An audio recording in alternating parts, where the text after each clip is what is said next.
Today I'm sharing a real budget breakdown for a dink couple, dual income, no kids, who lives in Spokane, Washington, and they make $158,000 a year. Here's how they spend their money. Hey guys, I'm Marissa and welcome back to my channel. Here on my channel we talk about life and money and how you can enjoy life while still accomplishing financial goals through the use of a budget. So if that sounds like something interesting to you, then scroll down and hit that subscribe button so you won't miss any new videos. Obviously, I'm very passionate about budgeting and I share my personal household budget here on the internet. But I've also started a new series of sharing real budgets that you guys have submitted. So if you are interested in the possibility of having your actual budget shared on my channel, I have a Google form and I will keep a link to that in the description box down below so you can submit your budget if you'd like. And this budget comes to us from a viewer who has submitted their household budget. I love doing this series because it's so interesting to see how other people are spending their money. And I also want to share that you can't compare where someone else is in their financial journey with where you are. So I know that this is a higher income level and I don't want that to at all be discouraging to anyone. I've done this series with a bunch of different income levels. I will leave the playlist here so you can check it out if you want to find an income level that's closer to yours. But I find it to be so interesting to see how others are spending their money. So this is just for fun to see what other people are doing with their money. And with this budget breakdown, I will show you how they are spending their money and if I would do anything differently if it were me.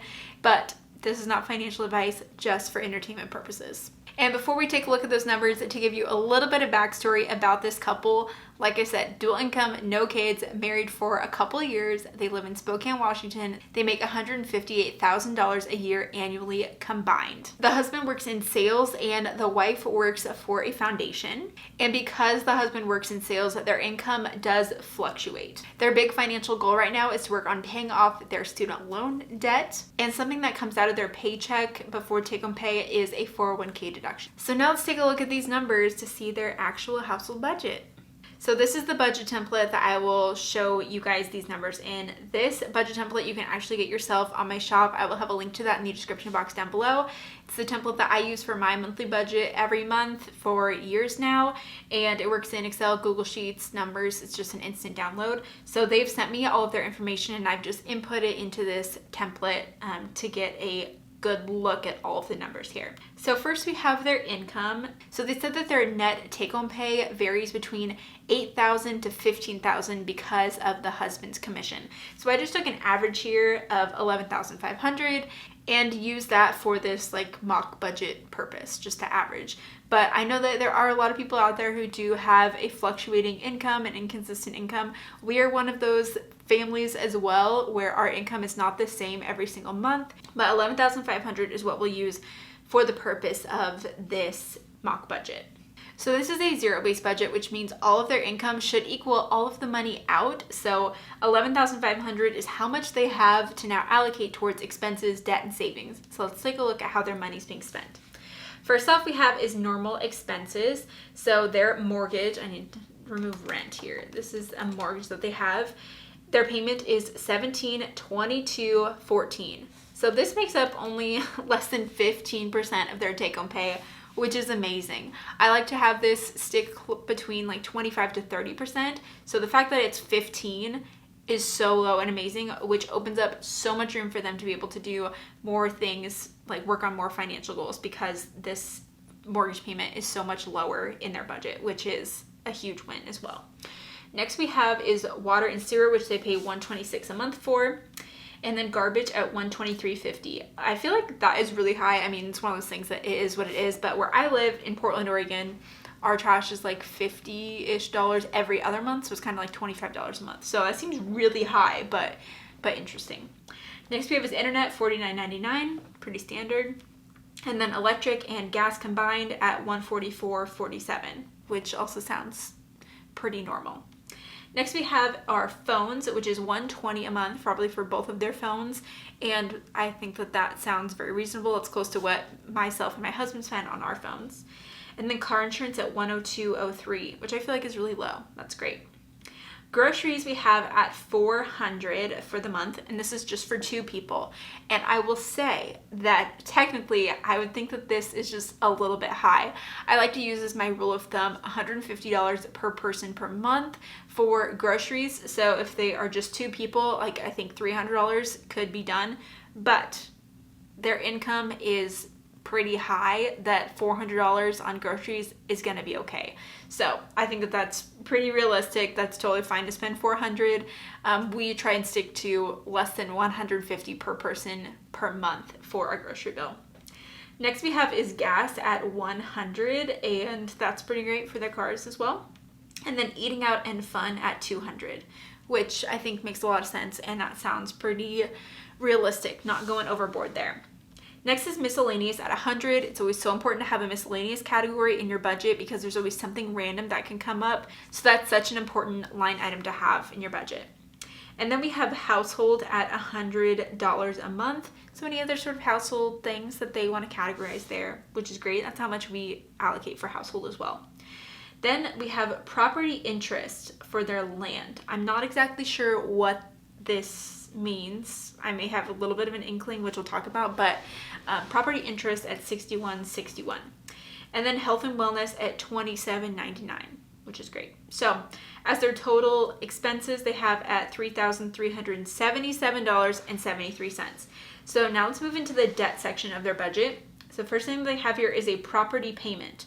Again, I'm not sure what this property necessarily is, but they have the payment here at $300 and then the interest at $61.61. I'm not sure exactly what all this entails, but I'm just including all the numbers that they've submitted to me. So that is another debt that they have.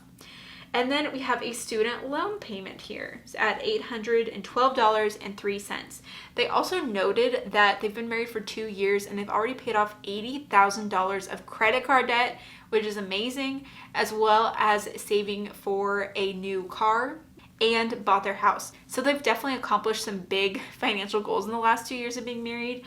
And one big goal that they have right now is finishing that student loan debt. So we're going to see if we can put some extra money to this student loan here in a little bit. So their total debts, like minimum that they need to pay, is $1,112.03.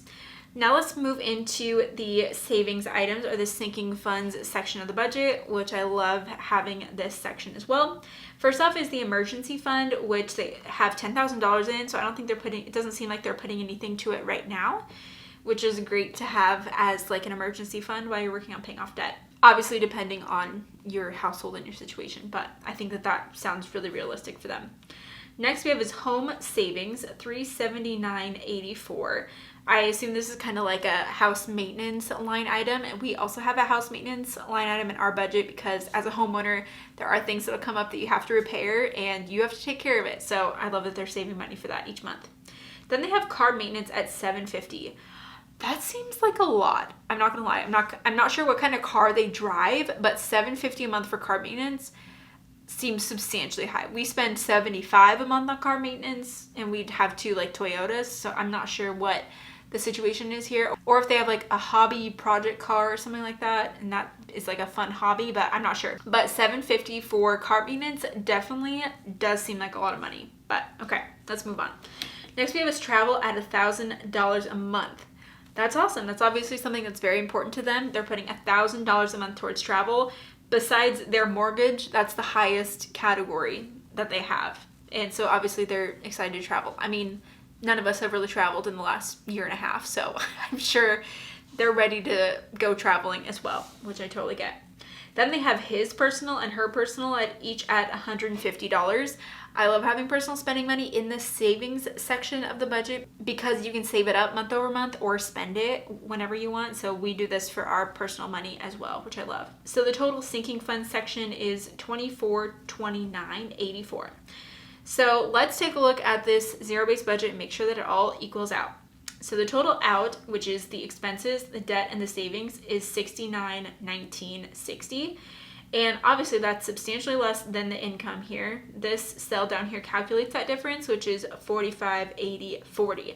So this is how much money they have left over to work with, which is a great problem to have. So let's figure out where we could allocate this money. I think the easiest thing that we could do here is just put it towards the student loan because this is the big financial goal that they're working on. I don't have the information of how much is remaining on the student loan, but if they put every extra dollar here to the student loan, then that's going to really move the needle here. So like for this average month, it would be $5,392, which would be amazing to get this loan paid off as soon as possible. Obviously, like we talked about, their income fluctuates every month, so they're probably covering all of these normal expenses, and then whenever they have extra income, probably putting it to that student loan.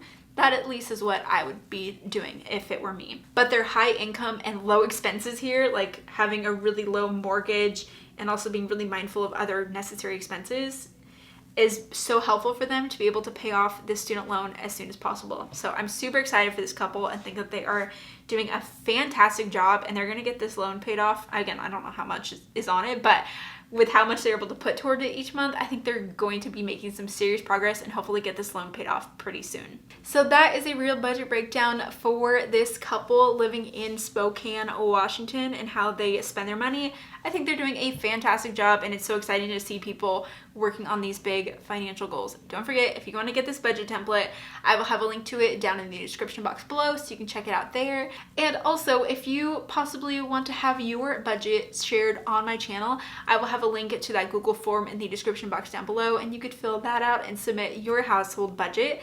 And thank you so much to this couple for submitting their budget for us to see.